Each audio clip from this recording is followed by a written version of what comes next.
आज हम भारतीय इतिहास के सामान्य परिचय के बाद भारतीय इतिहास का काल विभाजन पढ़ रहे हैं कि किस तरह भारतीय इतिहास को बांटा गया है।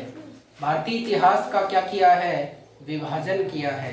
किस आधार पर भारतीय इतिहास का विभाजन किया कि जब जब भी कोई परिवर्तन होगा तो उसका एरा क्या हो जाएगा, बदल जाएगा।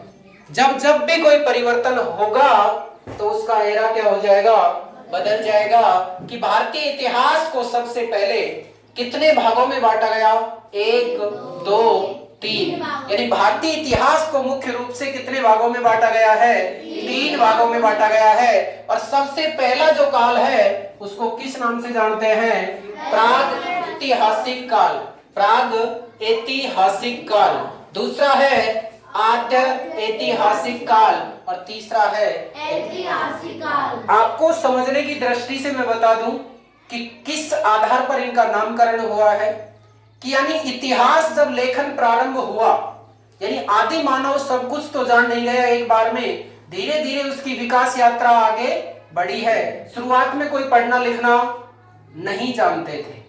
आदि मानव था जो गुफाओं में रहता था। गुफाओं से लेकर और आज तक का जो विकसित मानव है उस तक की यात्रा का अध्ययन हम जिस विषय में करते हैं वही क्या कहलाता है, पहली बात तो इतिहास कहलाता है।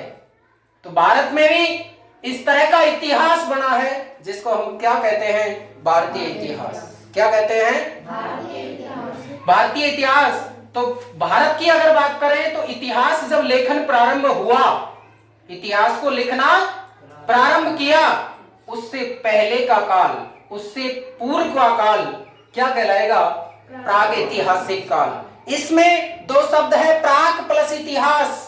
प्राक यानी पहले का, और प्राक और इतिहास मिलकर व्यंजन संधि से बन गया प्रागैतिहासिक।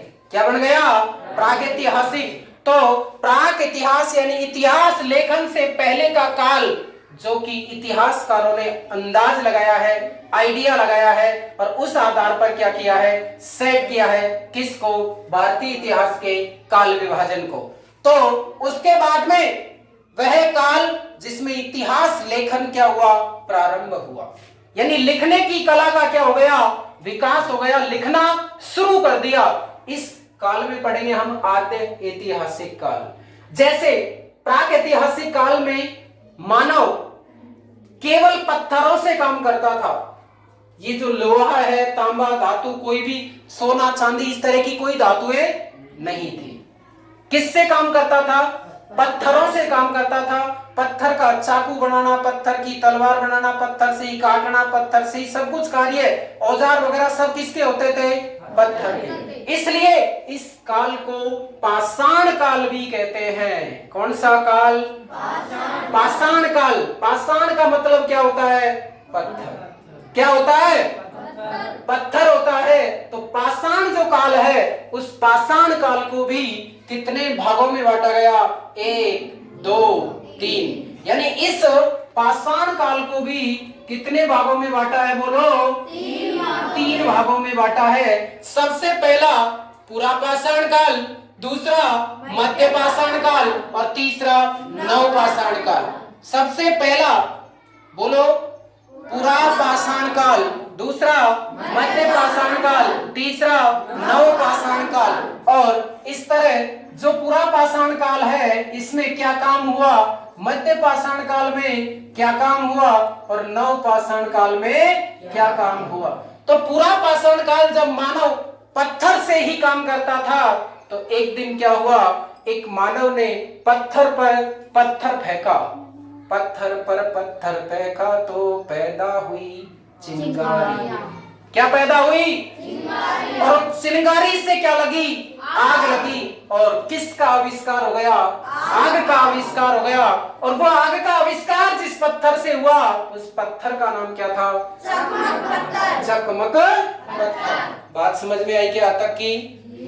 जब चेंज हुआ, मानव में कुछ परिवर्तन हुआ, मानव ने पहले आग का आविष्कार किया, उसके बाद धीरे धीरे धीरे धीरे क्या हुआ, आग जब लगी तो एक बार जंगल में आग लग गई। जंगल में आग लगी तो बहुत सारे पेड़ तो जले ही जले, लेकिन पेड़ों के साथ बहुत सारे पशु पक्षी भी क्या हो गए, जल गए। जब आदि मानव था प्रारंभ में तो वो पशु पक्षियों को मारकर सीधा ही कच्चा खाता था, लेकिन जब जंगल में आग लगी तो उसे शिकार करने की आवश्यकता नहीं पड़ी, शिकार अपने आप जंगल में पड़े मिले, और जब उसने खाया तो उसको कुछ स्वाद अलग लगा, बढ़िया लगा। अब मानव क्या करने लगा, पकाकर खाने लग गया। क्या करके, पकाकर खाने लग गया। और इसी के साथ मानव ने किसकी शुरुआत कर दी, पशुपालन की शुरुआत। लेकिन पशुपालन की शुरुआत पाषाण काल के कौन से काल में हुई है, मध्य पाषाण काल में। सबसे पहले हुई आग का आविष्कार पूरा पाषाण काल में। मध्य पाषाण काल में किसका आविष्कार हुआ, पशुपालन का। और जब आया नया पाषाण काल तो मानव ने पशुपालन के साथ में क्या कर दिया, कृषि करना शुरू कर दिया। क्या करना शुरू कर दिया, तो कृषि की देख रेख के लिए अब मानव वो जीवन नहीं जी रहा था जो एक स्थान से दूसरे स्थान पर, तीसरे स्थान पर लगातार चलता जाता था। अब मानव ने स्थायी रहना शुरू कर दिया, यानी स्थायी निवास शुरू कर दिया। कौन से काल में किया, वो भी नव पाषाण काल में। और ये जो पूरा पाषाण काल है इसको भी कितने भागों में बांटा गया, 3 भागों में। एक निम्न पूरा पाषाण काल, एक मध्य पूरा पाषाण काल और एक उच्च पूरा पाषाण काल। बोलो यहां तक की बात समझ में आई क्या? जी हाँ। यानी पाषाण काल जो है वो प्रागैतिहासिक काल ही है। ये जो प्रागैतिहासिक काल है इसको क्या नाम दिया हमने, पाषाण काल। पाषाण काल को कितने भागों में बांटा, 3 भागों में। सबसे पहले पूरा पाषाण काल, फिर मध्य पाषाण काल, फिर नव पाषाण काल। और जो पूरा पाषाण काल है उसको भी कितने भागों में बांटा, 3 भागों में। निम्न पूरा पाषाण काल, मध्य पूरा पाषाण काल और उच्च पूरा पाषाण काल। बोलो बात समझ में आई क्या?